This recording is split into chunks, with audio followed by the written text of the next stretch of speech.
Alright guys, good morning. It is the next day. So ayan, next day ang gawa natin sa NMAX version 1.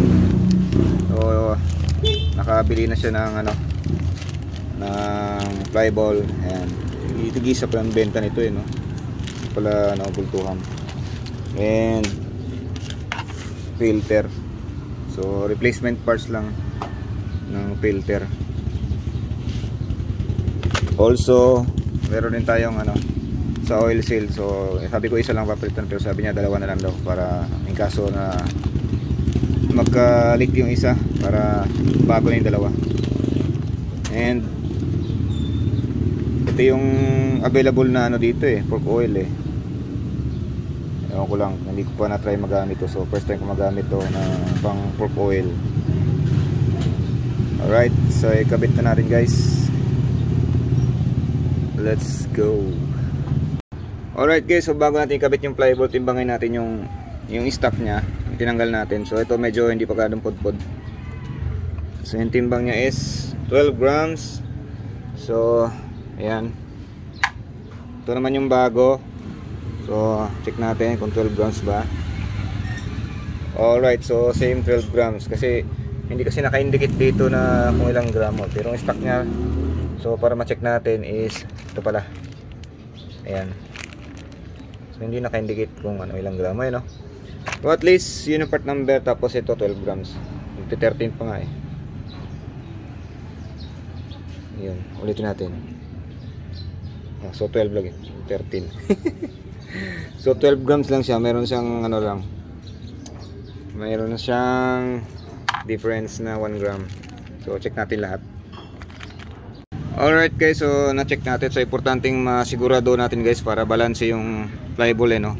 So makikita nyo dito guys sa 12 grams siya, pero itong isa, tatlo I mean. So 11 grams lang siya. So may tatlo dito, 11 grams. Ayan.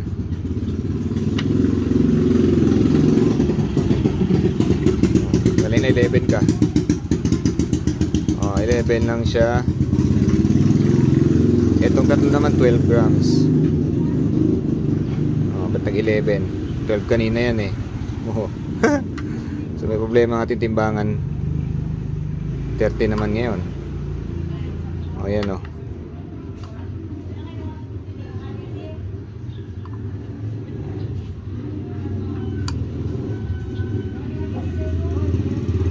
Zero. But 30 yung isa. Ayun. At least na-check natin. Alright guys, so naikabit na natin. So check natin, pandarin natin yung motor. Dali, kailangan i-brake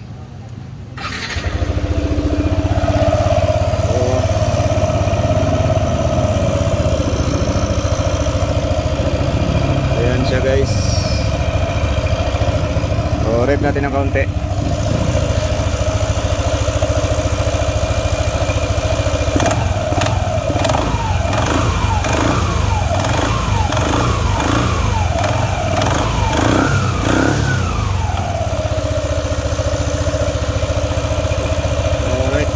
Walang pakpag. So ginapit na natin yung cover guys. Tayo muna natin. Ay, so ayan guys, so maulan na. Parang uulan na naman. Kanina ang init-init. So kapitin natin yung cover para may na matrabaho natin yung sa front suspension. Ayan na guys, umulan na. So chinek ko tong bearing dito guys, at parang medyo maganit na pero goods pa naman siya pag ni-regrease. Tsaka napansin ko parang may nag-repack na siguro dati nito. Pero okay pa naman, rolling pa naman siya. So grasahan lang natin siya guys, grasahan. So ayun guys, natanggal natin yung bushing doon. Ito pala yung parang gold na napapansin natin na may mga durug-durug na nagkalat dyan. So ito pala brass. Ito natanggal ko doon at sinukat ko dito sa panggilid ayan Wang-wang na, wang-wang. Alam itong palitan. Oh, wang-wang na. Alright guys, so may bisita ngayon. Bisita tayo ngayon, si Mac Hiller. Yan, shout out from Street Reapers. Shout out. Shout out bro. So, shout out dah. Mga ka-Street Reapers. Shout out sa Street Reapers. And so yun na guys, we end up buying this special tool sa bearing puller kasi hindi na tayo magtanggal nun. And also ang available bearing dito is from Honda Click, which is smaller than this one, but the bushing is the same. And I bought a separate bearing to replace this. So we don't have any available na mga RS type. Z type, ito Z1 lang, okay lang to, Z1, hindi 2Z. Pag 2Z kasi kabilaan yun kabilaan may carbon, so Z1Z lang siya. Pero mas may sana kung RS, so wala tayong available dito. Meron ito pero maliit lang, pang Honda Click. Pero yung ito yung importante, yung kanyang bushing. So tanggalin muna natin ito guys. Yan. So yun guys, at naikabitin natin yung panibagong bearing tsaka bushing niya. Tapos binabasan natin ito ng kaunti kasi hindi magkasya. Meron siyang parang na flat, so para may pasok ng kaunti. Kabit na natin guys. Alright guys, so tapos na natin matrabaho yung panggilid. Proceed naman tayo dun sa front suspension. So tinesting na rin natin at okay na. Okay na yung panggilid. So far so good. Update guys, at yun, maulan pa rin dito. And ito yung NMAX na naka-paddock stand na. So maganda talaga pa nagre-repair ka, may paddock stand ganyan, ganyan sa frontal. And ayan, nabaklas na natin ito yung parts na nalinis na natin sa inner tube. Ito rin yung outer tube. At ito yung oil na laman niya guys. Ayan sobrang sobrang dumi na, maitim na. Yan yung fork oil nya. So maliit lang naman ang laman ito guys, nasa mga 50 to 80 ml or 60 ml, depende na rin sa riding habit tsaka bigat ng rider. So ito nga pala yung oil seal na natanggal na natin doon. Yan, papalitan na natin to guys. At ito rin yung mga parts na nandito na ipapalit natin. So mga clips goods pa rin, hindi naman kinalawang. So yung o-ring, check natin yung o-ring mamaya. Ayan, so ang inner tube nya ito,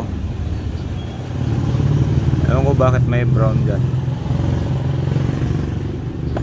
Anyhow, goods pa naman, wala naman siyang gas, meron siyang gas dito. Hopefully hindi ito maging cause ng leaking. May grano na Ayan. So wag nyo hayaan guys na magasgasan yung I mean mag-drive kayo, gamitin nyo yung motor na nagtatagas na yung oil, kasi pag may oil mabilis dumikit yung pag nag-oil yung inner tube nyo, kapitan ng mga alikabok, buhangin, sisiksik sa oil seal. So magiging liha siya, kikis na kikis dito. Yan, hindi nyo namamalayan, katagalan pag napabayaan, ninipis yan at luluwag na yung oil seal. Kahit palitan nyo ng oil seal ilang beses, magtatagas at magtatagas na rin. So alright, ay assemble muna natin to guys. So sa dust seal nga pala guys kasi ito medyo meron ng mga crack. So pwede nang pasukin ng tubig tapos mga buhangin. So dapat pag ganito guys, dapat palitan nyo na. Huwag yung hayaang maging ganito at tumagal yung motor nyo na ganitong ginagamit nyo na dust seal. Kasi pag pinasok ng tubig, mag-i-stack ang tubig sa ilalim. Pag nag-stack ang tubig sa ilalim, kakalawangin yung kakalawangin yan. Pag kinalawang yan, susunod tong oil seal, yung spring nya. So pag kinalawang yan, pati yung liner ng sa loob ng yung outer tube, yung outer tube, itong liner nya, ayan dito, pag napundo yung tubig dito banda guys, kasi gawa nitong crack ang dust seal nyo at saka pinasok ng buhangin, nagbi-build up ng kalawang sa loob. Pag nag-build up ng kalawang sa loob, mahirap na siya tatanggalin. Posibleng magasgas pa yung outer tube nyo, ay yung inner tube nyo. So pag ganito guys ang sitwasyon, palitan nyo na ng dust seal. Mura lang naman to. So for the meantime, ito muna ibabalik ko kasi walang available na ganito dito. So orderin pa namin. But kailangan na kasing gamitan ng tong motor eh. So pag nag-order, pag dumating na yung dust seal, saka natin papalitan. Alright guys, update 6 o'clock in the evening na. Ayun, naulan pa rin. So dito tayo ngayon sa Bypass Road, Bay City. So tinesting natin yung suspension guys at goods na goods naman. Check natin kung mayroon bang oil leak. So wala siyang oil leak. Binabounce ko na kanina. Wala siyang oil leak guys. So goods na yung suspension niya. Tapos yun, makina tahimik na. Napansin ko noong una kasi medyo maingay dito eh. Yung pala yung bearing niya banda sa may CVT cover, yung bearing na side, kasi hindi na pala nakadikit yung ano eh, yung bushing niya. Maluwang, nagwawangwang. So buti na lang at nakakita tayo ng isang bearing from Click na meron siyang bushing. Tapos kinuha natin yung bushing kasi kasya lang. Bumili tayo ng isa pang bearing, tapos inilipat ko lang yung bushing. So goods na. Koyo yung ginamit natin. So ang bearing number pala to ay 6202. Yun. So goods na guys. So shoutout nga pala sa lahat ng mga followers natin dyan. So minute to mention. At isa-isahin ko na lang kayo sa susunod na vlog natin guys, kasi medyo mula na. Okay, alright, see you sa next vlog guys. NMAX version 1. So sa mga gusto magpaayos ng ball race, suspension nyo sa oil seal, yung tagas yung oil seal nyo, ay dalhin nyo na sa atin guys sa Bay City. Chat nyo lang ako guys, and check natin kung kaya natin ayusin. Tapos CVT cleaning yan. Alright, so see you once again guys. Bye bye muna. Ciao, thank you for watching. Follow and share, like, subscribe. Bye bye, thank you.